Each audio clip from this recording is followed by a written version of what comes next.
మరి నేటి దినము ధ్యానించవలసినటువంటి వాక్య భాగం ఏంటంటే పరిసయ్యుని ప్రార్థన, సుంకరి ప్రార్థన. పరిసయ్యుడు అనగా సంఘంలో ఆ టెంపుల్స్, ఆ రోజుల్లో యూదులు సమాజ మందిరాల్లో మరి పరిసయ్యులు ఉంటారు. టెంపుల్స్, ఆ యొక్క దేవాలయంలో పరిసయ్యులు ఉంటుంటారు. వారు ఏంటంటే ఎక్కువగా సంఘ పెద్దలు, అంటే పరిచారం చేస్తున్నవారు, మంచి పేరు ప్రతిష్టలు కావాలనుకున్నవారు, మరి అందరి మధ్య కూడా మంచి నిరుపేదలు వేసుకొని మరి అందరితో గౌరవించబడుతున్నటువంటి వ్యక్తులు అనమాట చాలామంది. వారు ఏమనుకుంటారంటే ఈ సంఘంలో నేనే పెద్దవాడిని, మంచి పేరున్నవాడిని, ప్రతి వారు కూడా నాకు గౌరవం ఇవ్వాలా అన్న వ్యక్తిత్వం గలవారు కొంతమంది. అందరూ కాదు, పరిశీలనలో కొంతమంది మాత్రమే అలాంటి వారు ఉన్నారు. అలాగే ఇక్కడ సుంకరి ప్రార్థన, సుంకరి అన్నాను. సుంకరి అనగా మరి ఆ సుంకం అనగా ట్యాక్స్ కలెక్టర్ అనమాట. మనకి ఆశీలు మెడ మీద ఇప్పుడు మనకి పేరు ఉంది కనుక ఆశీలు వసూలు చేస్తుంటారు. Tax collector. ఇప్పుడు మనం కమర్షియల్ ట్యాక్స్, సేల్స్ ట్యాక్స్ ఇలాంటివన్నీ మనం కలెక్ట్ చేస్తున్నాక ఆ రోజుల్లో ఏంటంటే ఊరిలోకి వస్తున్న వాళ్ళు లేక వ్యాపారం చేస్తున్న వాళ్ళు అందరి దగ్గర కూడా వెళ్ళి నువ్వు చేసిన వ్యాపారంలో ఎంత డబ్బు ఇవ్వు, ఎంత డబ్బు అని వాళ్ళు కలెక్ట్ చేసి కొంత డబ్బుని రాజుగారికి కడుతుండేవారు ప్రభుత్వానికి. ఇలాగ ట్యాక్స్ కలెక్టర్ సుంకరి అనేవారు వాళ్ళని. ఈ సుంకరిని పాపులుగా ఆ రోజుల్లో వారు పరిగణించబడేవారు. అంటే యూదుల్లో ఈ యొక్క సుంకం కలెక్ట్ చేయడం అనేది, ట్యాక్స్ కలెక్ట్ చేయడం అనేది అది పాపం కింద లెక్క. అందువల్ల ఆ సుంకం కలెక్ట్ చేసిన వాడు యూదుడైనా సరే వాడి పాపి, వాటిని దూరంగా ఉంచుతారు. అందుకే యేసుక్రీస్తు వారు మరి జక్కయ్య గారితో కానీ లేకపోతే మత్తయ్య వీళ్ళంటే సుంకం కలెక్ట్ చేస్తుండేవారు. వాళ్ళతో కలిసి తిరుగుతున్నప్పుడు ఈయన పాపులతోనూ సుంకరులతోనూ కూడా స్నేహం చేస్తున్నాడు అనేసి ఆయనకి చెప్తుండేవారు. అనగా ఒక పాపి, ఒక సుంకరి ఒక ఇంట్లో జీవిస్తారంటే పాపి. ఆ పాపి ఇంట్లో కానీ ఎవరైనా వెళ్ళినట్టయితే వాళ్ళందరూ పాపులుగా ఆ రోజుల్లో పరిగణించేవారు. అంటే అవసరమైతే వాళ్ళు వీళ్ళ ఇంట్లోకి రాణించుకునేవారు యూదుల్లో ఎక్కువ భాగం ఏంటంటే వారికి అహంకారం ఎక్కువగా. ఎందుకంటే ప్రపంచంలో ఉన్న అన్ని జాతుల కంటే మేమే గొప్ప జాతి, గొప్పవారిని, పెద్దవారిని, కాబట్టి మమ్మల్ని మించిన వాళ్ళు ఎవరు లేరు. మరి మన ప్రాంతంలో, మన దేశంలో అది కొంచెం తక్కువ అయినా అక్కడక్కడ ఉన్నాయనుకోండి.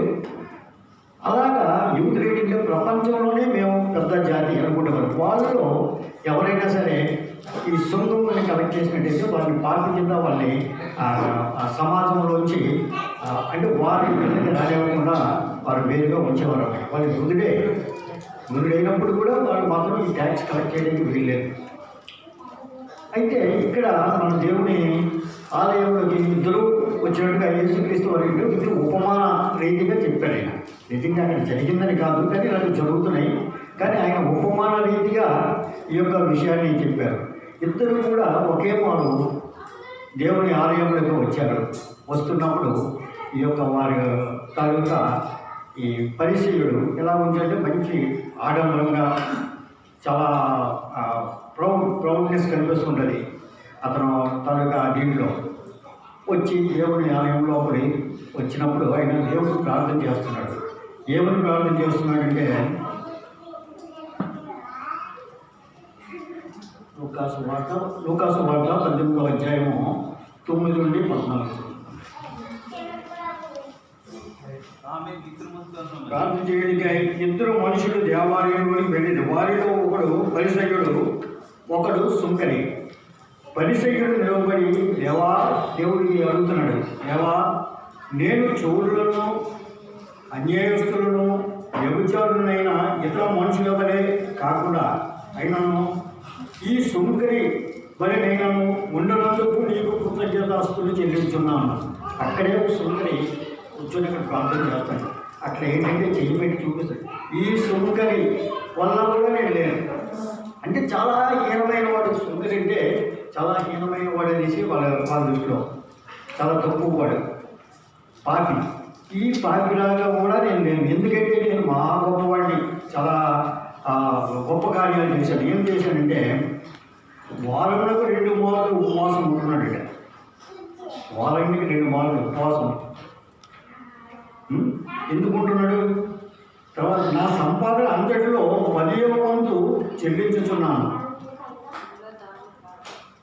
చెల్లించుచున్నానని తనలో తాను ప్రార్థించుచుండెను.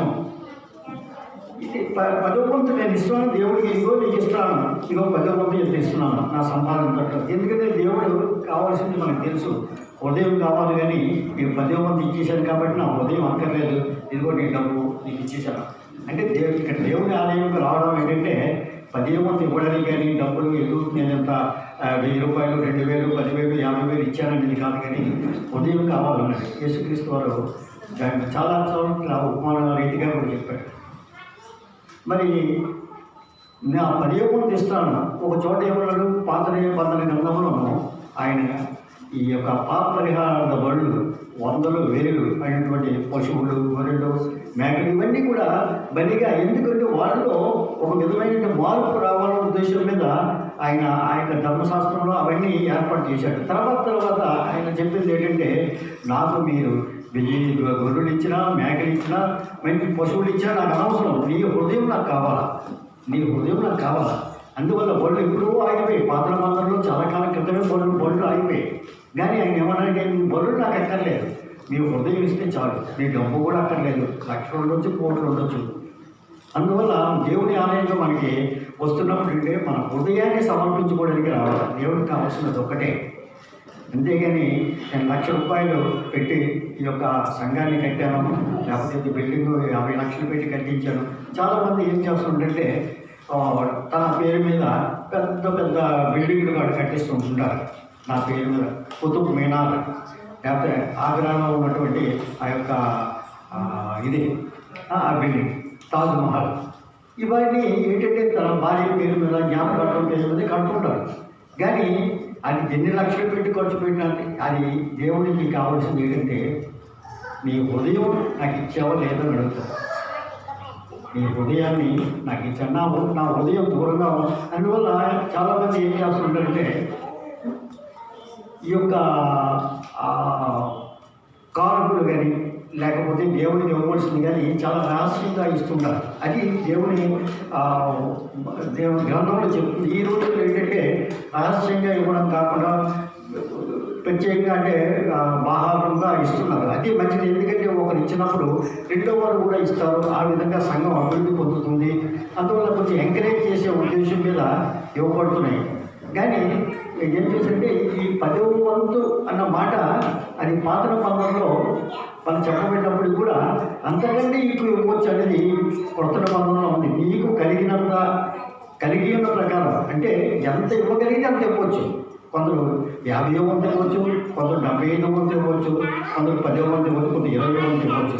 దానికి ఇక్కడ కొత్త నిబంధనలో వచ్చినప్పుడు దానికి లిమిట్ లేదు, ఎంతైనా ఇవ్వచ్చు. నా దగ్గర 100 రూపాయలు ఉన్నాయనుకోండి, 90 రూపాయలు ఇచ్చేయచ్చు. అది 90 వంతులు ఇచ్చాను దేవుడికి అని. ఎంత ఎక్కువ ఇస్తే ఒక పేద విధవరాలు ఏముంది, తనకున్న ఆస్తి అంతా ఇచ్చేసింది. తనకున్న 2 కాసులు వేసి తనకున్న అంటే ఇంత 100%. అందువల్ల ఈ 10వ వంతు అనేది మనం లిమిట్ పెట్టుకోవడం తప్ప అదేంటండి అక్కడ ఆ పరిస్థితుల్లో కనీసం 10వ వంతు అయినా ఇవ్వండి అనేది దేవుడు పెట్టినటువంటి ఆ రోజుల్లో మోషే ద్వారా లేక ఆ పెద్దల ద్వారా ఇచ్చినటువంటి కొన్ని ఆజ్ఞలు. అంటే ఇవ్వడం అనేది నేర్చుకోవడం, దేవునికి ఇవ్వడం అనేది నేర్చుకోవడానికి అని చెప్పి 10వ వంతు అనేది ఇచ్చారు. ఈ విధంగా ఈ యొక్క పరిస్థితి ఏం చేస్తున్నాడు? పాత నిబంధన ప్రకారం నేను 10వ వంతు నేను ఇస్తున్నాను, నీ కృతజ్ఞతాస్తులు చెల్లిస్తున్నాను. దానికి ఈ సుందరమైనను అంటే నేను ఇస్తున్నాను, వ్యభిచారులా లేను, తర్వాత చోరుడుగా లేను, అన్యాయస్తుడిగా లేను, అన్నీ చేస్తున్నాను, అన్ని సమస్త పద్ధతులు వెళ్తున్నాను. తర్వాత ఏమన్నాడు? ఈ యొక్క సౌకర్యాలుగా కూడా నేను లేను కాబట్టి నీకు కృతజ్ఞతాస్తులు చెల్లిస్తున్నాను అంటే అక్కడ లేనందుకు. అంతేగాని నాకెంత ఇచ్చిన దాంట్లో నేను ఇచ్చాను, ఓకే, నాకెంత ఇచ్చినందుకు నీకు కృతజ్ఞతాస్తులు చెల్లిస్తున్నాను అన్నది నేను చెడ్డవాడిని కాదు, నేను ఎంత మంచివాడిని, ఇలాంటి వాళ్ళు కాదు, అలాంటి వాళ్ళు కాదు అంటే ఇతరుల మీద నెపం మోపి అలాంటి వాళ్ళు కంపారిజన్. అతను ఏం చేస్తుంది, ఇతరులతో కంపారిజన్. ఇతరులు చాలా చెడ్డ కార్యం అంటే ఇతను చెడ్డవాడు అన్న సంగతి ఎవరికి తెలియదు. కారణం ఏంటంటే ఇతరులో ఉన్నది ఒక అహంకారం కాబట్టి ఇతరులతో పోల్చి నేను ఇంత మంచివాడిని అని చెప్పుకుంటాడు. కాబట్టి ఈ యొక్క సుంకరి ప్రార్థన అంటే మనకి ఇది ఉపమాన రీతిగా యేసుక్రీస్తు వారు చెప్పారు, సుంకరిలా కాకుండా. కానీ సుంకరి ఏం ప్రార్థన చేశాడు, సుంకరి దూరముగా నిలవబడి, దూరముగా అంటే దేవుని ఆలయంలోకి రావడానికి కూడా అతను భయపడుతున్నాడు. ఎందుకు, ఇది పరిశుద్ధ దేవాలయం కాబట్టి ఇందులోకి వస్తే దేవుని పరిశుద్ధంగా ఉంటుంది. కాబట్టి నేను పాపినైనా నేను ఈ దేవాలయం లోపలికి నేను ప్రవేశించిస్తే ఎంత ఘోరమైన పాపం చేసి ఉంటాను. కాబట్టి నేను వెళ్ళమని, ఎందుకంటే అనేక మంది నేను సుంకాలు వసూలు చేశాను, అనేక మంది ఇలా అధికముగా వాళ్ళు ఇవ్వవలసిన డబ్బులు కాకుండా అధికంగా నేను వాళ్ళ దగ్గర వసూలు చేశాను. కాబట్టి ఘోరమైన పాపిని, కాబట్టి నేను ఈ యొక్క ఆలయంలో ప్రవేశించడం కష్టం అని అంత భావ్యం కాదు. దూరంగా నిలువబడి తన హృదయంలో ఏం ప్రార్థన చేస్తున్నాడంటే, ఆకాశం వైపు కన్నులెత్తుడికైనను ధైర్యము చాలక. ఎందుకంటే ఆకాశంలో దేవుడు, పైకి చూస్తే దేవుడు ఉంటాడు, అతని కన్నులు ఎత్తడానికి కూడా అతనికి ధైర్యం చాలడం లేదు. మరి మొదటివాడు ఏం చేసింది, ఆకాశం వైపు ఏమి కాకుండా కన్నులు ఎత్తి చెబుతున్నాడు, దేవుడు చెబుతాడు నేను ఇంతటి వాడిని అంతటి వాడిని అనేసి. కానీ ఆకాశం వైపు కన్నులు ఎత్తడానికి కూడా ధైర్యం చాలక, దేవా పాపినైనా నన్ను కరుణించమని పలికాను. అదొక్కటే చెప్పాడు, నేను పాపిని ఒప్పుకున్నాను. మనం చేసినటువంటి పాపకార్యాలకి నేను పాపిని అనేది ఒప్పుకోవడం అనేది అంతకైనా శ్రేష్టమైనది ఇంకొకటి లేదు. చాలా కార్యాలు మనం ఉదయం లేచిన దగ్గర రాత్రి వరకు మనం లెక్క వేసుకున్నట్టయితే ఒక పేపర్ మీద మన దృష్టిలో కంటితో పాపం చేస్తాం, హృదయంతో పాపం చేస్తాం, నోటితో పాపం చేస్తాం, మన చేతితో కూడా పాపం చేస్తాం. చాలా ప్రతి చిన్న పాపాలు అంటే అది పాపం అనేది చిన్న పెద్ద అనేది లేదు. కాబట్టి దాన్ని మనం ఏం చేస్తామంటే, దేవా పాపిని నన్ను కరుణించమని పలికాను. ఇతను ఏం చేశాడు, ఓ ట్యాక్స్ కలెక్టర్, అతను డ్యూటీ అతను చేశాడు. నాకు తెలిసినటువంటి ఒక ట్యాక్స్ కలెక్టర్, దాన్ని కమర్షియల్ ట్యాక్స్ ఆఫీసర్స్ అంటున్నాం. కమర్షియల్ ట్యాక్స్ ఆఫీసర్స్ చాలా మంచివాడు, క్రైస్తవుడు, నాకు బాగా తెలిసినవాడు, పుట్టినప్పటి తెలిసినవాడే. వాళ్ళ తల్లిదండ్రులు చాలా మంచివారు, మంచి కుటుంబంలో వచ్చినవారు. అతను ఇన్కమ్ ట్యాక్స్ డిపార్ట్మెంట్లో అతను ఉద్యోగం వచ్చింది. Income tax department tax collection చేయాలి. ఇన్కమ్ ట్యాక్స్ డిపార్ట్మెంట్లో క్లార్క్గా ఉద్యోగం వచ్చినప్పుడు అతను చాలా నమ్మకంగా డ్యూటీలోకి వెళ్ళేవాడు, బైబిల్ తీసుకువెళ్ళేవాడు, చదువుకునేవాడు, పక్కన పెట్టేవాడు, సరిగ్గా టైంకి భోజనం చేసేవాడు, మళ్ళీ బైబిల్ తీసి లేజర్ టైంలో టైం వేస్ట్ చేయకుండా అన్నీ చేసేవాడు. తర్వాత వాళ్ళందరూ డబ్బులు కలెక్ట్ చేస్తున్నప్పుడు చాలామంది కమర్షియల్ ట్యాక్స్ డిపార్ట్మెంట్ డబ్బులు కొంచెం వస్తుంటాయి. కొంతమంది వాళ్ళందరూ పంచుకుంటుంటారు, 10 మంది 20 మంది ఉంటారు ఒక్కొక్క సెక్షన్లో. పంచుకున్నప్పుడు నాకు ఇవ్వకండి, మీరు అందరూ తీసుకోండి, నాకు మాత్రం ఇవ్వకండి అని చెప్పేవాడు. అలాగా చెబుతూ చాలా కాలం అలాగే గడిపితే చాలామంది అన్నారు, ఇంత చేదస్తాం, నువ్వు కలెక్ట్ చేయవలసిన లేదయ్యా, మేము చేసిన కలెక్షన్లో నీకు వంతు ఇస్తాం తీసుకుంటే అది కూడా నేను తీసుకోను అనేవాడు. వాళ్ళ తల్లి చాలా ప్రార్థన పౌరాలు ఆమె ప్రార్థన చేసింది, తీసుకోలేదు. తీసుకోకపోతే కొంతకాలం అయిన తర్వాత అతని మీద చాలా కామెంట్స్ వచ్చాయి, వీళ్ళు తీసుకోవడం లేదు ఇలాగే అలాగని. కొన్ని సంవత్సరాలు అయిపోయిన తర్వాత నాకు మళ్ళీ కలిసాడు అతను గురించి తెలిసిందే. ఏంటంటే అతను ఎలాగైపోయాడంటే, అక్కడ ఉన్నటువంటి సహవాసం అంటే అందుకే దుష్టులతో సహవాసం చేస్తే వాడు దుష్టుడు అయిపోతుంటాడు. అతను కొన్ని సహవాసం అంటే అందరూ తీసుకుంటుంటారు, కలెక్ట్ చేసిన డబ్బులు పంచుకుంటున్నారు. మరి ఇతనికి ఎంత వద్దన్నా అలాగా ఒకరితో శోధన వచ్చి ఎలాగో చేతులు ₹1,00,000 చేతిలో పడింది అనుకోండి, ఇంకా అందులో అతనికి మార్పు వచ్చేస్తాం. స్లోగా 100-200కి నో అనవచ్చు. 1000కి వస్తున్నప్పుడు దీన్ని ఎందుకు విడిచిపెట్టేయాలా, ఎన్ని లక్షలు విడిచిపెట్టేస్తామా అని చెప్పేసి అక్కడి నుంచి అతను ఏంటంటే తీసుకోవడం మొదలెట్టిన తర్వాత ఒక రోజు అతను కూలి అయిపోయాడు. అంటే అర్థమేంటి, అతను వెళ్తే అతను షాప్కి వెళ్ళాడంటే అక్కడ డబ్బు ఇచ్చివలసిందే. వేల కొద్ది డబ్బు కట్టలో అతని జేబులో ఉంటుండే. అలాగా చాలా కాలం, అంటే నేను పేరు చెప్పను, పేరు చెప్తే కొంతమందికి తెలిసి ఉండొచ్చు, అయ్యగారికి కూడా ఒకప్పుడు తెలిసి ఉండొచ్చు. కాబట్టి నేను పేరు చెప్పను, కానీ నాకు సహోదరుడు అతను. అతను చిన్నప్పటి నుంచి నాకు తెలిసిన వాడే. కాబట్టి కొంతకాలం అయిపోయిన తర్వాత ఇంకా నాకు పలానా పేరు చెప్తే చాలు, పలానా అని చెప్పేసి అనుకునేవారు. ఎవరైనా షాపుల వాళ్ళు ఏం చేసేవారంటే వాళ్ళు గల్లా పెట్టులో కొంచెం జాగ్రత్త పెట్టుకుని ఉండేవారు. అలాగైపోయిన తర్వాత ఒకటి రెండు సార్లు దొరికాడు వీళ్ళకి, డిపార్ట్మెంట్ వాళ్ళకి. తర్వాత ఎలాగో తప్పించుకున్నారు. కానీ అతను సంపాదించింది ఏమైపోయిందంటే, చాలా కొన్ని లక్షలు సంపాదించిన దానికి ఇంకో కొన్ని లక్షలు అప్పు చేసి పెద్ద బిల్డింగ్ కడదాం అనుకున్నాడు, కట్టాడు. ఈ లోపల ఆయన ఉద్యోగం అయిపోయింది. ఆ లక్షలు అప్పు చేసిన వాళ్ళు మరి ఇస్తేవా చేస్తావా అనేసి వాళ్ళ మీద కూర్చోకొని తీర్చలేక ఆ 1 ఇల్లు పూర్తిగా అమ్మేసుకొని, ఏదో ఉన్నదంతా అమ్మేసుకొని ఫైనల్గా అతను చనిపోవడం అనేది జరిగింది. అతను ఉన్నటువంటి మంచి పేరు ఉండేది, కానీ అది చెడ్డబడిగా అయిపోయాడు. కారణం ఏంటంటే తన సహవాసం, మాతో సహవాసం మానేసుకున్నాడు. చాలా కాలం సహవాసం మానేసుకొని వాళ్ళతోనే సహవాసం చేసుకుంటూ రోజంతా బిజీగా ఉండేవాడు. ఎప్పుడైనా పలకరిస్తాలో అలా కూడా వెళ్ళిపోతుండేవాడు. అంటే ఈ ట్యాక్స్ కలెక్టర్ అన్ని వాళ్ళని కొంతమంది చేయించుకునేవాడు. పాపి అంటే వీడు మనుషుల్ని పెట్టుతాడు, డబ్బు తీసుకుంటాడు, కాబట్టి ఇతని దగ్గర ఇలాంటి ట్యాక్స్ కలెక్టర్సే వీళ్ళు చూసి యూట్యూబ్లో కూడా దూరంగా పెట్టేవారు, దగ్గర రాణించేవారు కాదు. కాబట్టి ఈ ట్యాక్స్ కలెక్టర్ అటువంటి వాడే. అలాంటి వాడులో హృదయంలో మార్పు వచ్చి ఉంటుంది. ఎందుకంటే యేసుక్రీస్తు వారు ఉపమాన రీతిగా ఇక్కడ చెప్పారంటే, ఆ ట్యాక్స్ కలెక్టర్లో మార్పు, హృదయంలో మార్పు వచ్చి ఉంటుంది. ఆయన దేవాలయంలో కూడా ఎంటర్ అవ్వడానికి ఆయన వెనుకాడి దూరంగా నిల్చుని మరి ఆయన ప్రార్థన చేస్తున్నాడు. దేవా పాపిని నన్ను కరుణింపమని పలికిన ఒక్క మాటే. అంటే అతను నోటంలో మాట రాలేదు. ఏంటి దేవుడిని ఏమిటి అడగలేదు, ఏమడగలేదు, పాపిని అని ఒప్పుడిగా ఒప్పుకున్నాడు. దేవుడు అతన్ని ఇప్పటికీ ఒప్పుకోవాలి. మనం చేసిన తప్పుని మనం ఒప్పుకున్నాడు, మనకు సంతోషంగా ఉంటుంది. ఒక పొరపాటు చేసామనుకో, పొరపాటు చేసినప్పుడు నేనే చేసిన పొరపాటు అన్నట్టు అంటున్నప్పుడు మనకే సంతోషంగా ఉంటుంది. దేవుడు కూడా దాన్ని క్షమిస్తాడు. అంతేగాని పొరపాటు చేసా నేను చేయలేదంటే తనకి సంతోషం ఉండదు, దేవుడికి కూడా సంతోషం ఉండదు. కాబట్టి ఈ యొక్క ఉపమానం యేసుక్రీస్తు వారు చెబుతూ ఏమన్నారంటే,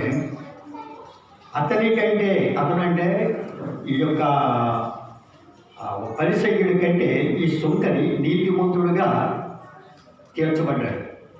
నీతిమంతుడు ఎందుకు? దేవుని యందు విశ్వాసం ఉంచాడు, దేవుని సన్నిధికి వచ్చాడు, తన పాపాలని మనసులో ఒప్పుకొని ఇంకేమి చెప్పలేడు. దేవా, నేను చాలా పాపాలు చేశాను కాబట్టి నన్ను క్షమించు, ఇదిగో నేను పాపిని, నన్ను క్షమించు అనేసి చెప్పాడు. ఇలాంటి ప్రార్థన, ఎందుకంటే ఈ రోజుల్లో మన సమాజంలో ఉన్నప్పుడు, మనుషుల్లో కలిసి తిరుగుతున్నప్పుడు అనేకమైనటువంటి పాపాలు చేస్తుంటాం. అంటే ఇది చిన్న అబద్ధం ఆడితే అది పాపమా అంటాం. అబద్ధం ఆడడం కూడా పాపమే. ఒక్క చిన్న అబద్ధంతో ఎన్నో దాన్ని కప్పిపుచ్చుకోవడానికి ఎన్నో అబద్ధాలు ఆడవలసి ఉంటుంది. ఒక అబద్ధాన్ని, అది నా జీవితంలో కూడా నా ఎన్నో మలుపు తిరగవలసి వచ్చింది. ఒక చిన్న అబద్ధం ఏం లేదు, అది ఎందుకు పెద్ద ఘోరమైన పాపం కాదు అది. అయినా కూడా అది జీవితాన్నే మార్చేస్తుంటుంది ఆ చిన్న అబద్ధం. కాబట్టి యేసుక్రీస్తు వారు ఏమి చెప్పారు, ఈ యొక్క పరిసయ్యుని ప్రార్థన మరి సుంకరి ప్రార్థనలో ఈ చెబుతున్నప్పుడు ఈ పరిసయ్యుడి గురించి ఇక్కడ మత్తయి సువార్త 23వ అధ్యాయము 30వ వచనం చూద్దాం.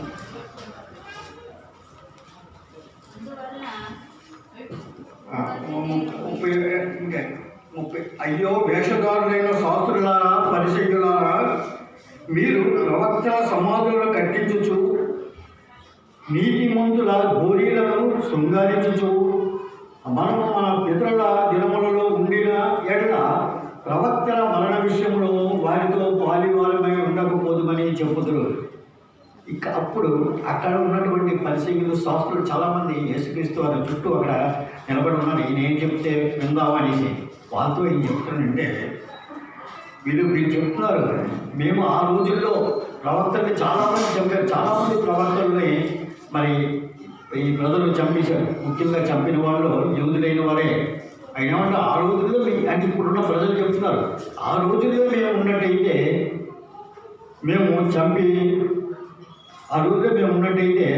ప్రవక్తల మరణ విషయంలో వారితో పాలివారమై ఉండకపోతున్నాం.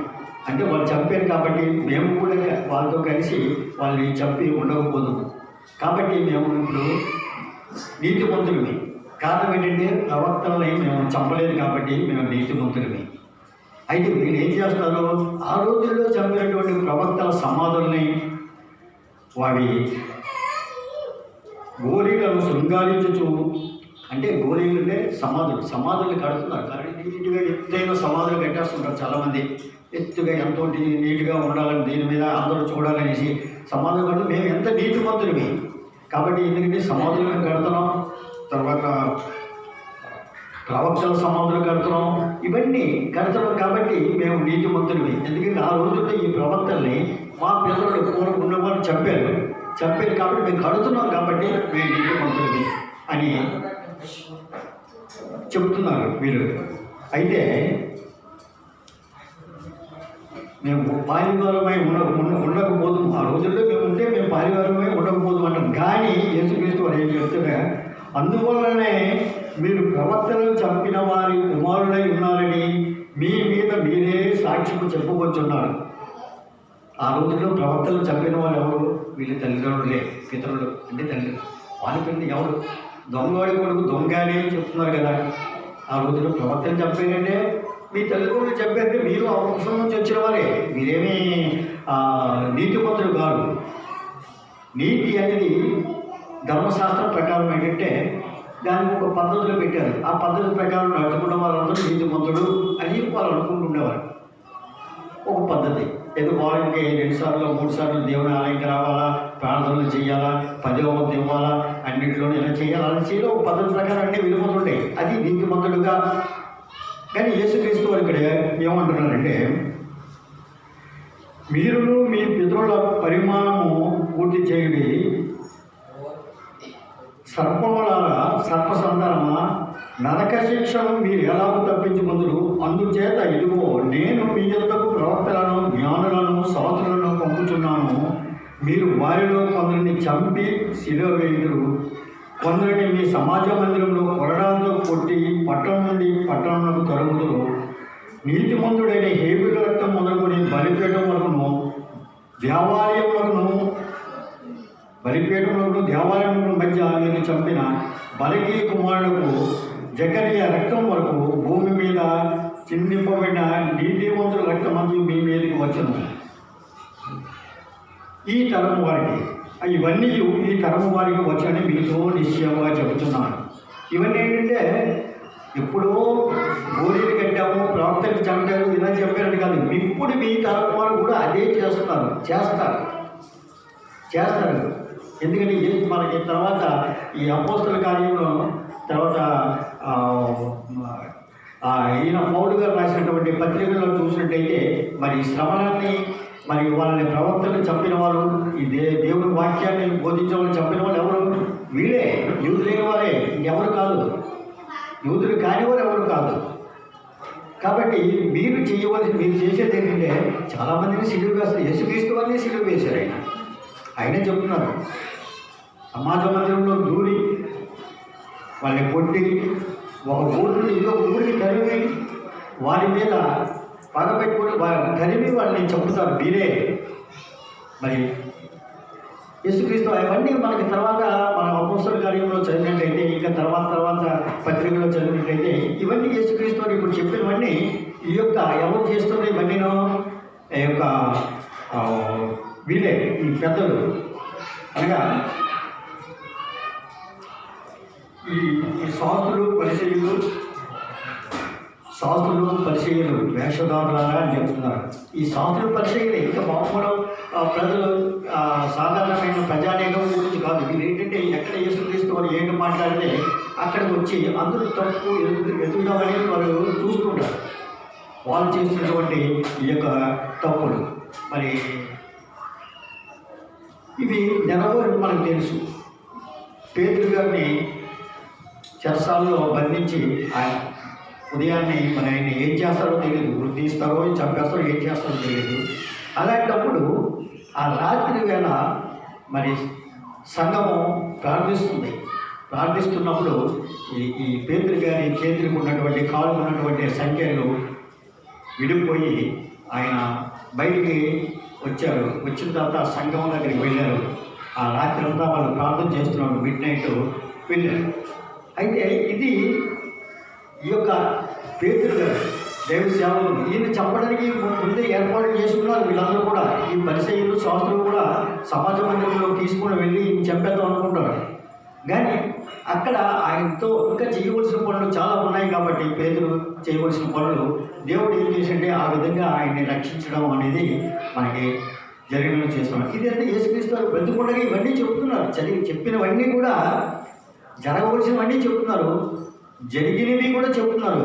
ఇదిగో మీ పిల్లలు తాలూకా పిల్లలు మీరు కాబట్టి మీరు నీతిమంతులని మీరు అనుకుంటున్నారేమో కానీ మీరు నీతిమంతులు కాదు. ఎందుకంటే వాళ్ళందరూ నరహంతకులు, ప్రవర్తనను చంపిన వారు కాబట్టి వారి బిడ్డలు మీరే చెప్పుకుంటారు. మా పితరుల టైంలో మేము ఉంటే ఇది జరిగి ఉండేది కాదు అని. కానీ అది జరిగిపోయింది, పితరుల కాలంలో జరిగింది. వారి తాలూకా బిడ్డలు మీరు కాబట్టి మీరే దానికి సాక్షులు అనేది దేవుని వాక్యం చెప్తుంది. యేసుక్రీస్తు వారు వారితో చెప్తున్నారు, డైరెక్ట్గా చెప్తున్నారు. యేసుక్రీస్తు వారి బోధనలు మీరు మన దేవుని వాక్యంలో అంటే 4 సువార్తల్లో మనం విన్నట్టయితే కొన్ని ఉపమాన రీతిగా చెప్తారు, కొన్ని డైరెక్ట్గా చెప్తారు. అందులో అర్థం చేసుకోలేనిది ఏమి లేదు, ఆయన డైరెక్ట్గానే చెప్తారు. కొన్ని ఉపమాన రీతిగా చెప్తారు. కాబట్టి ఉపమానం చెప్తే మనం అనుకుంటే ఇవన్నీ కథలేమో కథల పుస్తకం అనేసి మనం అనుకుంటుంటాం.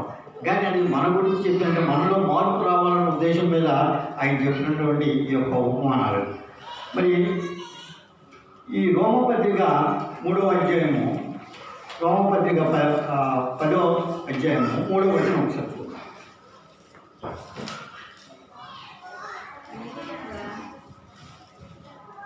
ఏలయనగా వారు దేవుని నీతి నిలువగా, ఎవరు వీళ్ళే ఈ యొక్క శాస్త్రులు పరిచయులు వీరందరూ కూడా యూదులైన వారు అందరూ కూడాను ఏలయనగా వారు దేవుని నీతి నిలువగా తమ స్వనీతిని స్థాపించు దేవుని నీతికి లోబడలేదు.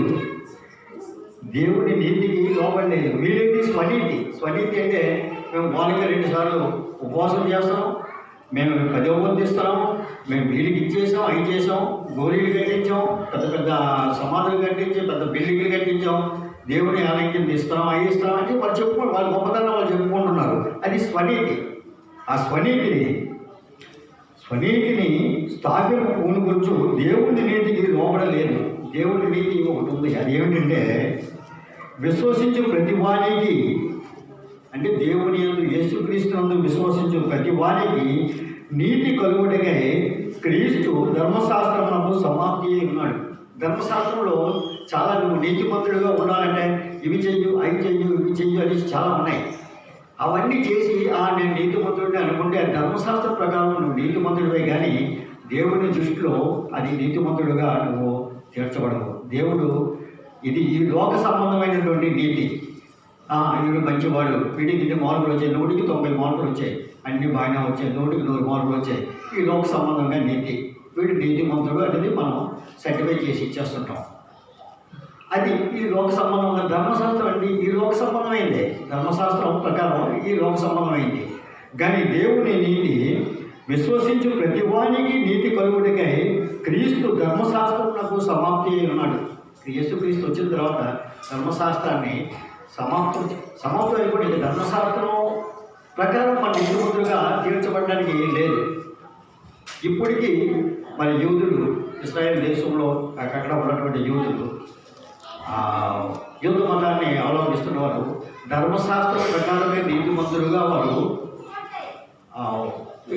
తీర్చబడుతున్నారు. వాళ్ళు అనుకుంటున్నారు ధర్మశాస్త్రం ప్రకారం ఇవన్నీ చేస్తున్నాను కాబట్టి నేను నీతిమంతుడిని అనేసి. కానీ ఎవడైతే క్రీస్తునందు ఉన్నాయో అది ధర్మశాస్త్రాన్ని దేవుడు దీనికి సంబంధించినటువంటి ధర్మశాస్త్రాన్ని దేవుడు అక్కడే సమాప్తి చేశాడు. యేసుక్రీస్తు వారు ఆయన వచ్చిన తర్వాత ఆయన ఇచ్చినది నీతి. యేసుక్రీస్తు వారు ఈయన యేసుక్రీస్తునందు విశ్వసించే ప్రతి వానికి నీతి కలుగుడికై క్రీస్తు ధర్మశాస్త్రమునకు సమాప్తి ఉన్నాడు. ధర్మశాస్త్ర మూలములు నీతిని నెరవేర్చువారు దాని వల్లనే జీవించను అని మోషే రాసి ఉన్నాడు. ధర్మశాస్త్రం ప్రకారం దాని వల్లే జీవిస్తారు, అంతవరకే జీవించి తర్వాత చనిపోతారు, అయిపోయింది. ధర్మశాస్త్రం ఉన్నప్పుడు ధర్మశాస్త్రం లేదు కాబట్టి అంటే యేసుక్రీస్తు వారు దాన్ని ఆ భాగాన్ని దాని ధర్మశాస్త్రంలో ఆ యొక్క దీనికి సంబంధించిన విషయాన్ని ఆయన సమాప్తి చేశాడు కాబట్టి. అయితే విశ్వాసం మూలము నీతి ఎలాగో చెప్పుతున్నది. విశ్వాసం యేసుక్రీస్తునందు విశ్వాసం ఉంచిన వారికి నీతి అంటే ఏమిటంటే ఇలా చెప్తుంది. ఎవడు పరలోకములోనికి ఎక్కిపోవును అనగా క్రీస్తును క్రిందికి తెచ్చుటకును, లేక ఎవడు అగాధములోనికి దిగిపోవును అనగా క్రీస్తును మృతుల్లో నుండి పైకి తెచ్చుటకును అని నీవు నీ హృదయంలో అనుకునవద్దు. అది ఏమని చెప్తున్నది? వాక్యము నీ యొద్దను నీ నోటను నీ హృదయంలోనూ ఉన్నది, అది మేము ప్రకటించు విశ్వాస వాక్యమే. అదేమనగా యేసు ప్రభువని నోటితో ఒప్పుకొని దేవుడు మృతుల్లో నుండి ఆయన లేపినని నీ హృదయమును విశ్వసించిన ఎడల నీవు రక్షింపబడదు. ఎనగా నీతి కలుగునట్టు మనుషుడు హృదయంలో విశ్వసించుచు రక్షణ కలుగునట్టు నోటితో ఒప్పుకొనును. ఏమనగా ఆయన ఎందుకు విశ్వాసం ఉండి వాడు ఎవడను సిగ్గుపడ్డని లేఖనం చెప్తుంది. యేసుక్రీస్తు వారు మృతుల్లో నుండి లేచాడు, నన్ను రక్షించాడు, నా కొరకు శిలువపై మరణించాడు, నన్ను తప్పకుండా తన రాజ్యంలోనికి వెళ్ళడానికి అర్హత నాకు అనుగ్రహిస్తాడని ఎప్పుడైతే మనం విశ్వసిస్తామో అది నీతి. ఇంకా ధర్మశాస్త్ర సంబంధమైన నీతి అక్కడే అయిపోయింది. ధర్మశాస్త్ర సంబంధమైన నీతి ఏంటంటే మనం కొన్ని ఆచారాలు చేస్తాం. ముందు పువ్వులు వేస్తాం, తర్వాత ఇంకేదో వేస్తాం, తర్వాత పువ్వు వెలిగిస్తాం, లేకపోతే ఇంకేదో చేస్తాం. ఇవన్నీ పద్ధతులు అన్నీ అయిపోయిన తర్వాత ఈ పని అయిపోయింది అని మనం అనుకుంటాం. అక్కడ అయిపోయింది కానీ ఇది అయిపోయింది. ఆ పాత ఏమంటే నువ్వు పాపం చేసావా, ఒక గొడ్డు పిల్లని బలిచ్చి, నువ్వు ఏం చేసావా అయితే ఒక మేకపోతుంది, అవన్నీ అయిపోయాయి. మన దేశంలో కూడా చాలా కాలం గొర్రెలే మేకలే నాకు తెలిసినంత వరకు బలిచ్చేవారు. రాబర్ట్పేట మంత్రులు ఆ ఏరియాలో ఉన్నటువంటి గుడిలో మనుషులు వెళ్ళడానికి కూడా భయపడేవారు. ఎందుకంటే బలిచ్చేస్తే మన పాపం పోయినట్టే లెక్క. కాబట్టి ఇది బలులు లేకపోతే డబ్బు లేకపోతే ఏదో చేసేస్తే లేకపోతే పెద్ద కార్యం నేను చేసేసాను కాబట్టి నేను నీతిమంతుడిగా తీర్చకూడదు అంటే అది కాదు. యేసుక్రీస్తు వాళ్ళు ఏమంటారు? ఎవడైతే నా యందు విశ్వసిస్తాడో, ఎవడైతే ఈయన దేవుని కుమారుడిని ఒప్పుకొని విశ్వసించి ఆయన ద్వారా రక్షణ పొందిన వారికే ఆయన నీతిమంతులుగా వాళ్ళు తీర్చబడతారు. మనందరూ నీతిమంతులు. అందుకే నీతిమంతుల సభ, పాపుల సభ వేరువేరుగా ఉంటుంది. నీతిమంతుల సభ వేరు, పాపులు కూడా ఉంటారు చాలామంది. వాళ్ళు పెద్ద సభ పెట్టుకుంటారు. అమెరికా అక్కడ చోట కొన్ని సంఘాలు ఉంటాయట. ఆ సంఘంలో ఏంటంటే ఇలాగే వాళ్ళు కూడుకొని వాళ్ళందరూ సాతాన్ని ఆరాధిస్తూ ఉంటారు. సాతాను అందులోనే కొంతమంది, ఎంతోమంది ప్రజల్లో కొంతమంది వెళ్ళిపోయి అందరూ జాయిన్ అయిపోయి సాతాన్ని ఆరాధిస్తుంటారు. వాళ్ళందరూ పాపులు. అనగా మరి క్రీస్తునందు విశ్వసించిన వారందరూ కూడా నీతిమంతులుగా తీర్చబడతారు. మనం చెప్పుకోవచ్చు, నువ్వు నీతిమంతుడు అంటే ఎస్ ఐఎమ్ నీతిమంతుడి. కారణం ఏంటంటే నాకు క్రీస్తునందు విశ్వాసం ఉంది కాబట్టి. క్రీస్తునందు విశ్వాసం వచ్చే ప్రతివాడు కూడా నీతిమంతుడిగా తీర్చబడతాడు. అయితే మనం దాంట్లో నిలబడి ఉండాలి, నీతిమంతుడిగా మనం జీవించాలా. ఇప్పుడు పౌలు గారు, మన అపొస్తలుడైన పౌలు, మరి ఆయన ఈ యొక్క ఆయన సువార్త చెప్పకపోతే, ఈ యొక్క పత్రికలు ఆయన రాసి ఉండకపోతే మనకి యేసుక్రీస్తు వారి గురించి పెద్దగా తెలియదు. ప్రపంచమంతటి కూడా ఆయన ప్రతి ఒక్కరు కూడా యేసుక్రీస్తునందు విశ్వసించాలన్న ఉద్దేశం మీద ఆయన ఏం చేశాడంటే యూదులకు కాదు కానీ యూదేతరులు అనగా మిగతా వాళ్ళందరికీ కూడా ఈ యొక్క సువార్త వెళ్ళాలన్న ఉద్దేశం మీద అనేక పత్రికలు రాసి అనేక ప్రాంతాలకి ఆయన పంపించి సంఘాలని మరి ఏర్పాటు చేశాడు. ఆయన ఎంత గొప్పవాడంటే మరి పౌలు మహాజ్ఞాని, బాగా చదువుకున్నవాడు, ఆయన ప్రొఫెసరు, మరి అతనికి రాజు దగ్గర మంచి గౌరవం ఉంది, పెద్ద ఉచితమైన స్థానం ఉంది. కాబట్టి అంతటి వాడు మరి ఆయన వస్తుంటే క్రైస్తవులు అనేవాడు. ఆ రోజుల్లో క్రైస్తవులు అంటే విశ్వాసులు అనేవారు కనిపిస్తుంటే ఈ క్రీస్తుని విశ్వసించిన వాడు అనుకుంటే అతను తీసుకెళ్ళి చెరసాల్లో వేసేవాడు, లేకపోతే ఖడ్గంతో చంపించడం ఆయన జరిగింది. అతను వస్తాడంటే భయపడేవారు. అలాంటి పౌలుగా మారిపోయినప్పుడు ఆయనలో ఉన్న మార్పును చూసి చాలామంది భయపడ్డారు. ఇది నిజమైన మార్పా లేక అది కపటమైన మార్పు అనేది. కానీ ఆయన అనేక మందికి అతనిలో మార్పు ఎలా వచ్చిందంటే అతనిలో ఉన్న ప్రౌడ్నెస్, అతనిలో ఉన్నటువంటి ఆ గర్వం, ఆ టీవీ అన్నీ పోయేవి. అతను రథం మీద గుర్రాల మీద ప్రయాణం చేసేవాడు. అలాంటి వాడిని మరి అవన్నీ విడిచిపెట్టేసి మరి యేసుక్రీస్తుని రక్షకుడుగా అంగీకరించిన తర్వాత మరి ఆయన మాటల్లో కానీ చేతల్లో కానీ చూసినట్టయితే, ఆయన పత్రికలో చూసినట్టయితే ప్రతి ఒక్కరికి ఒక్కొక్క పత్రిక మనం ఎగ్జాంపుల్ ఇప్పుడు మొదలుగా రోమ పత్రిక చూద్దామండి. రోమీలకు రాసింది మొదటి పత్రిక ఆయన రాశారు. ఆయన యేసుక్రీస్తు దాసుడును, ఆయన ఏమంటాడు దాసుడు, ఇంత మహాజ్ఞాని, ఇంత పెద్దవాడు. అలాంటి వ్యక్తి ఈయన ఏం చెప్తున్నాడంటే అపోస్తలుడైన పౌలు నేను దాసుడు అని చెప్తున్నాడు. యేసుక్రీస్తుకి దాసుడు అంటే మనకి అన్ని సేవలు చేస్తాడు. ఆయన తీసుడు చెప్తున్నాడు. అంతగా తగ్గించుకున్నాడు. ఈ మధ్యకాలంలో మరి నేను ఒక టీవీ ప్రోగ్రాంలో మనం చూస్తున్నప్పుడు ఒక మహాజ్ఞాని బ్రాహ్మడు, తర్వాత ఒక చాలా కాలం ఎంపీగా చేసిన వ్యక్తి, ఢిల్లీలో మరి సోనియా గాంధీ ఇలాంటి వాళ్ళు వచ్చినప్పుడు ఈ తెలుగులో ఏమీ కాకుండా అనర్గళంగా ట్రాన్స్లేట్ చేయగలిగిన వ్యక్తి, కాంగ్రెస్ ప్రభుత్వంలో ఉన్న ఒక వ్యక్తి. అతను ఏమన్నాడంటే బైబిల్ నాకు ఎందుకు ఇష్టం అంటే అందులో ఒక మాట ఉందండి, తను తాను తగ్గించుకున్నవాడు హెచ్చింపబడడం, తను తాను హెచ్చింపబడ్డవాడు తగ్గించబడడం. చాలా బాగా చెప్పాడు. బైబిల్లో ఒక వాక్యం ఎక్కడ లేదు, ప్రపంచంలో ఏ గ్రంథంలో కూడా లేనటువంటి వాక్యం ఏంటంటే తను తాను హెచ్చించుకున్నవాడు తగ్గించబడడం, తను తాను తగ్గించుకున్నవాడు హెచ్చింపబడడం. మరి అతను చెప్పినప్పుడు చాలామంది ఐదవ సహోదరులు నువ్వు బైబిల్ని ఇంత దీనిగా చెప్తావా, నువ్వు ఇలాంటి వాడివి, అలాంటి వాడివి, నువ్వు బ్రాహ్మణుడు కావా, ఇలాంటి గొప్ప వ్యక్తివి కావా అనేసి ఆయన మీద చాలా కామెంట్స్ పెట్టడం కూడా జరిగింది. అని చెప్పాడు. తప్పేముంది, దాంట్లో రాసింది. మన మున్సిపల్ కార్పొరేషన్ ఆఫీస్ ఎదురుగా ఉన్నటువంటి పార్కు గోడ మీద నేను ఆ మధ్య కొన్ని వచనాలు చదివాను. దాంట్లో ఏంటంటే మంచి సమరయుడిగా ఉండమని ఒకటి ఉంది. ఆ యొక్క ఫుట్పాత్ పక్కన షాప్స్ అన్నీ వరాసు ఉన్నాయి. సరిగ్గా ఆ బ్యాక్ సైడ్ ఇప్పుడు ఉందో లేదో తెలియదు. మంచి సమరయుడు ఎక్కడ ఉన్నాడు? బైబిల్లోనే ఉన్నాడు, ఇంకెక్కడా లేడు. మంచి సమరయుడు అంటే మరి యూదుల్లోంచి ఒక తెగని వాళ్ళు సెపరేట్ చేశారు. ఎందుకంటే యూదులు మీరు కొంచెం చిన్న తెగవారు కాబట్టి మీతో మేము కలిసి ఉన్నాము, మీతో పెళ్ళిళ్ళు చేసుకోము, మీతో కలిసి మెలిసి జీవించము అని చెప్పేసి వారిని చిన్న చూపు చూస్తూ సెపరేట్ చేసి పారేశారు. మీకు మా దేవుడుతో మీకు సంబంధం లేదు. మీరు వాళ్ళకి మెస్సియా గురించి కనిపెడుతున్నారు, సమరయుడు కూడా మెస్సియా గురించి కనిపెడుతున్నారు, యూదులు కూడా మెస్సియా గురించి కనిపెడుతున్నారు. కానీ వారిని వీరితో కలవనివ్వడం లేదు. కాబట్టి ఆ మంచి సమరయుడు గురించి మనకు ఉపమానం చెప్పిన సమరయుడు వాళ్ళు ఈ సమాజం నుంచి దూరంగా పెట్టబడినవారు అన్నమాట. వీళ్ళకి ఒక సపరేట్ విలేజ్ లేకపోతే పట్టణాలు ఏది వేరు అన్నీ వదిలిపోయారు. వాళ్ళ ఆలయానికి కూడా రానివ్వరు, వీళ్ళతో పాటు వాళ్ళు రానివ్వరు. అలాంటిది మరి ఆ మంచి సమరయుడు గురించి ఆ యొక్క వచనాలు ఇలాగ మనకి ఏదైతే రాసి ఉన్నాయో అలాంటిది నేను చదివాను.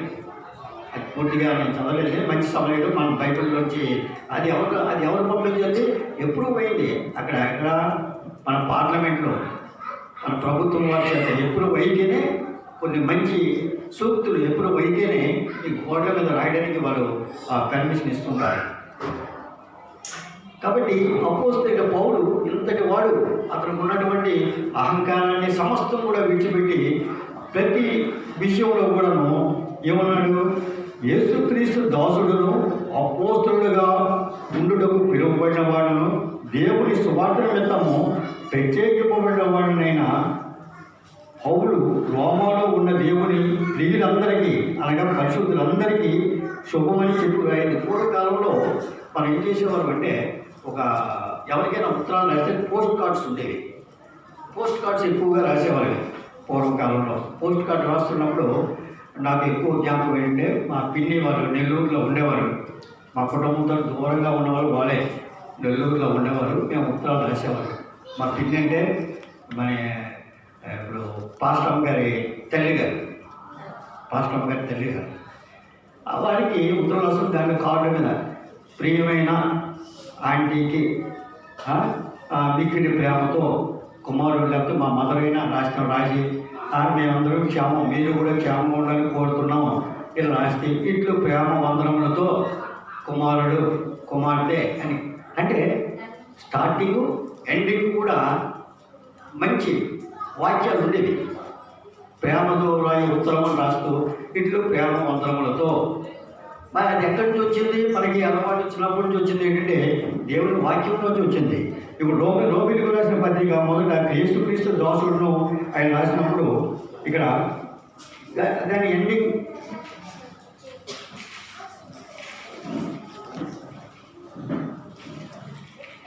ఆఖరి వచనం మనం చూసినట్టయితే మన ప్రభు అయిన యేసుక్రీస్తు కృప మీకు తోడై ఉండును గాక. ఎండింగ్ అంటే ఫినిష్ చేస్తూ ఎండింగ్లో యేసుక్రీస్తును కూర్చున్న ప్రకటన ప్రకారంగాను మిమ్మల్ని సిద్ధపరచడం శక్తిమంతుడును అద్వితీయ జ్ఞానివంతుడైన దేవునికి యేసుక్రీస్తు ద్వారా నిరంతరము మహిమ కలుగును గాక. ఆశీర్వాదాలు కూడా ఆయన ఇస్తుంటారు. స్టార్టింగ్లోనూ నమ్మకత కనిపిస్తుంది, ఎండింగ్లో కూడా ఆశీర్వాదం.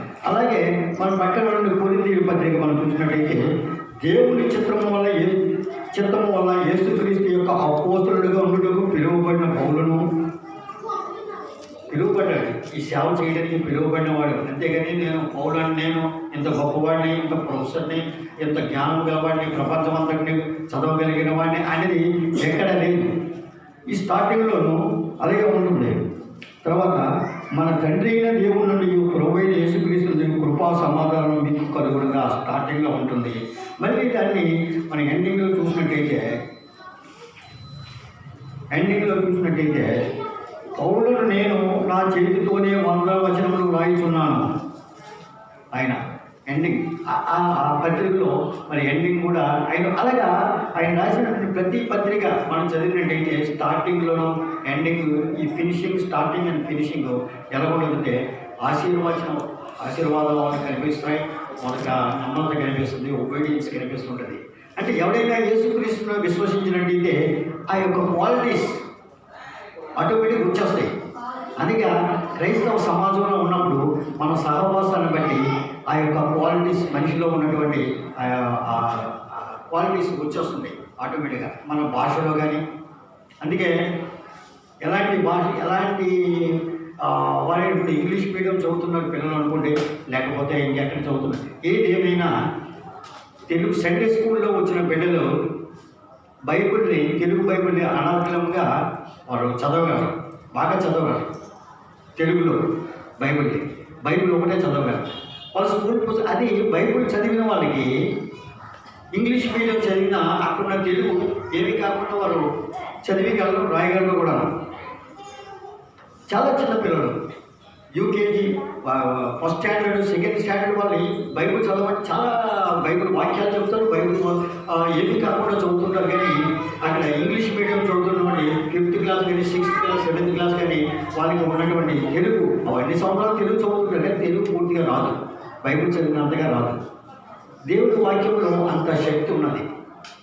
మరి ప్రియమైన వాళ్ళ మరి దేవుని వాక్యంలో ఇంత శక్తి ఉన్నప్పుడు దేవుని వాక్యాన్ని మనం నిరార్థకం చేయకూడదు. మరి మనలో మనం దేవుడికి ప్రార్థన చేస్తున్నప్పుడు మరి ఈ క్రియల మూలంగా నీతిమంతులంగా కాకుండా, అంటే మనం ఎన్నో క్రియలు చేస్తుంటాం, చాలామందికి దానాలు చేస్తుంటాం, ఇవి కట్టిస్తాం, గూళ్ళు గోపురాలు అన్నీ కట్టిస్తూ ఉంటాం. అవన్నీ క్రియల మూలంగా మనం నీతిమంతులుగా తీర్చబడము. కానీ యేసుక్రీస్తునందు విశ్వాసం ఉంచడం ద్వారానే మనం నీతిమంతులుగా తీర్చబడతాం. యేసుక్రీస్తునందు విశ్వాసం ఉంచి నీవే నాకు రక్షణ అనుగ్రహిస్తున్నావు, నా కొరకు శిలువ ప్రాణం మీద మరణించావు, నీవు కాల్చినటువంటి రక్తం చేత నా యొక్క సమస్తమైనటువంటి పాపములు కడుగు వేయబడ్డాయి, నేను నీ కొరకు నేను జీవిస్తాను, ఇందులో నేను ఉంటాను, ఇక మీదట ఈ పాపంలో నేను నిలవకుండా నా జీవితాన్ని ఈ లోకంలో ఉండి కూడా నా జీవితాన్ని నీ కొరకు నేను సమర్పించుకుంటాను అనేసి మనం ఎప్పుడైతే మనం ఒక నిర్ణయం తీసుకుంటామో, ఎప్పుడైతే నేను క్రీస్తునందు జీవిస్తాననేసి మనం అనుకుంటామో, ఎప్పుడైతే అప్పుడు మన మాటల్లోనూ చేతల్లోనూ లేక సమాజంలోనూ ఇతరుల ఏళ్ళ మనం చూపించినటువంటి ఆ యొక్క ప్రేమ సమాధానం మనకి తేడా కనిపిస్తుంటుంది. ఈ సెపరేట్ అయిపోతుంటాం. సెపరేట్గా ఒక పురుషుడు కానీ ఒక స్త్రీ కానీ ఇంత పూర్వం ఎన్నో కార్యాలు చేసి అన్నీ చేసి ఉండవచ్చు, మాటలు చేతలు ఇవన్నీ రకరకాలు ఉండవచ్చు. కానీ క్రీస్తుని నమ్మిన తర్వాత వాళ్ళు చేంజ్ వచ్చేస్తారు. ఆటోమేటిక్గా చేంజ్ వచ్చినప్పుడు ఆ వీధుల్లో వెళ్తున్నప్పుడు మొదట అనుకుంటారు, ఏంటంటే ఇంత పూర్వం ఇలాగా తిరిగేవాడు, అలా తిరిగేవాడు, ఇప్పుడు ఏంటి ఇలా కాలంలో వెళ్ళిపోతున్నారు. కొంతకాలం అయితే అతనికి ఒక రికగ్నిషన్ వస్తుంది, అందరూ నమస్కారం చేస్తే నమస్కారం కొంతకాలం అమ్మాయి ఇస్తున్నాం, సెపరేట్ అయిపోతాడు. ప్రజల్లోనే ఉంటాడు కానీ సెపరేట్గా కనిపిస్తుంటాడు. సెపరేట్గా మన మాటల ద్వారా వాళ్ళతో మా చేతుల ద్వారాను మనకు తెలుసుకుంటాం. మరి ప్రియమైన వాళ్ళ ఈరోజు మరి దేవుని వాక్యాన్ని ఏంటంటే ప్రత్యేకంగా ఇవన్నీ మీరు విన్నమైనప్పుడు కూడా మనం అలా ధ్యానించుకోవడంలోనూ ప్రతిసారి మన దేవుని వాక్యాలు పఠించడంలో, ఇంట్లో ఉన్నప్పుడు కూడా మనం దేవుని వాక్యాలు పఠించి ప్రతి నిమిషం పాటల ద్వారా మరి వాక్యం చదువుడు ద్వారా సండే స్కూల్లో చెప్పినటువంటి కొన్ని వాక్యాలు మన పిల్లలు చెప్పడం ద్వారా ఇవన్నీ మనం ప్రతిరోజు దాన్ని అమలు చేసుకుంటున్నప్పుడు మనకు ఉన్నటువంటి సంతోషము, సమాధానం ఇంట్లో అదొక విధమైనటువంటి ఆ యొక్క అట్మాస్ఫియర్, ఆ ఇంట్లో మార్పు మనకు తప్పకుండా మనకి కనిపిస్తుంది. ఇక్కడ ఉన్నటువంటి ఆనందం, ఇక్కడ ఉన్నటువంటి ఒక రోజు కానీ మన దేవుని ఆలయానికి వచ్చినట్టయితే ఇప్పుడు ఎంతో ఆనందం. అందుకే వాక్యం చెప్తుంది, 1000 ఒకరోజు దేవుని ఆలయంలో గడుపుట 1000 దినముల కంటే శ్రేష్టం. ఎందుకంటే దేవుడు నా ఆలయంలో కనిపించావా లేదా, దేవుని వాక్యం విన్నావా లేవా, యేసుక్రీస్తును రక్షకుడిగా అంగీకరించావా లేదా, దాంతో నువ్వు నీతిమంతులుగా తీర్చబడి నీతిమంతుల సభలో కూర్చుంటావు. నేను ఉన్నతమైన స్థితికి నేను తీసుకెళ్తాను. కాబట్టి అక్కడ కావాలి, ఇక్కడ ఉన్నతమైన స్థితి కాదు. ఎందుకంటే ఇక్కడ వెనక ఉండొచ్చు, ముందు ఉండొచ్చు, ఎక్కడైనా ఉండొచ్చు. కానీ దేవుని సన్నిధిలో మనందరినీ సమానంగా ఒకే సింహాసనం మీద మనకి కూర్చోబెడతాడు దేవుడు. అక్కడ ఇలా కింద కూర్చోవడము ఇవన్నీ ఉండకపోవచ్చు, అక్కడంతా అది వేరు. కాబట్టి ఎవడైనా క్రీస్తునందు ఉన్నాయో వాడు నూతన సృష్టి. పాతవి గతించిపోయేది, కనీసం అంత అయిపోయింది. మన శరీరంలో ఉన్నటువంటి సమస్య, పైకి కనిపించినటువంటి శరీరం కూడా ఉన్న మలినాన్ని కూడా పోయినట్టే లెక్క. అనే సమస్తము కొత్తమయ్యేది. అందుకే ఆ రోజు నుంచి క్రైస్తవ సమాధానం వస్తున్నప్పుడు, దేవుని ఆలయానికి వస్తున్నప్పుడు అందరూ ఏం చేస్తారంటే నీట్గా ఉండాలి. చాలా నేను ఉన్నంత వరకు చాలా జాగ్రత్తగా నీట్గా ఉండాలా, బైబిల్ చేతిలో ఉండాలా అనేసి బయలుదేరి వస్తుంది. సపరేట్గా అనిపిస్తుంది. రోడ్ల మీద తిరుగుతున్నప్పుడు వెళ్తున్నప్పుడు వాళ్ళు చర్చికి వెళ్ళిపోతున్నారు, వాళ్ళు చర్చికి వెళ్ళిపోతున్నారు అనేది ఒకటి కనిపిస్తుంది. వాళ్ళు అలా వస్తుంటారు. మరి ప్రియమైన వాళ్ళ మరి సమయం ఎక్కువైనట్టుంది. కాబట్టి ఈ యొక్క సమయాన్ని నాకు అనుగ్రహించినటువంటి జీసస్ లవ్స్ చర్చ్ సంఘ కాపరి గారికి, మరి ఆ యొక్క కార్యవర్గానికి, పెద్దలకి, సంఘం అంతటి కూడా మరి నేను కృతజ్ఞతలు తెలియజేస్తూ దేవుని వందనాలు తెలియజేస్తున్నాను. చిన్న ప్రార్థన చేసుకుని ముగించుకున్నాను. పరమదాసమైన దైవమైనదేవా, మరొకసారి మీ నామస్తులు స్తోత్రములు మరి మా గట్ల ప్రభావం కలుగును కదా. నీవు ఇచ్చినటువంటి సమయాన్ని బట్టి మీకు అనేక ఉన్నాడు. ప్రభువా, మేము మా ప్రియులతో కలిసి ఈ యొక్క వాక్యాన్ని పంచుకుని ఉండగా ఆ వాక్యం మా హృదయంలో ఫలించినట్లుగాను మేము కూడా ప్రభు నీతిమంతులుగా ఉండాలంటే మేము చేసిన క్రియలు కాదు ప్రభు, క్రియలతో ప్రభు మేము నీతిమంతులుగా తీర్చబడము అనేది నువ్వు సెలవించిన దేవుడు. నీ యందు విశ్వాసం ఉంచడం ద్వారా, నీ యందు నిలిచి ఉండడం ద్వారానే మేము ప్రభు నీతిమంతులుగా తీర్చబడతాం అనేది నీవు సెలవించిన మా దేవుడు. నీకు వందనములు. ఈ యొక్క కార్యక్రమం అంతట్లో మీరు ఉన్నారు. జరగబోయే దినాల్లో కూడా మీరే తోటిగా ఉండి ఈ సంఘం అంతటిని కూడా ప్రభు మీ మహిమాటలు వాడుకోమని, సంఘం ప్రభు అనేకులకు చుట్టుపడున్న వారికి కూడా వెలుగుగా ప్రభు సారం కలిగిన ఉప్పుగా ఉన్నట్టుగా సహాయం అనుగ్రహించమని, మా ఉదయంలో ఈ యొక్క వాక్యం ఫలించినట్లు ఇంటికి వెళ్ళి కూడా నెమరు వేసుకుంటే తగిన సహాయం అనుగ్రహించమని, మేమే మహిమా ఘనత ప్రభావం పొందమని ప్రభువును ప్రియ రక్షకుడైన యేసుక్రీస్తు వారి పుణ్యాలను బట్టి వేడుకొంచున్నాం తండ్రి. ఆమేన్.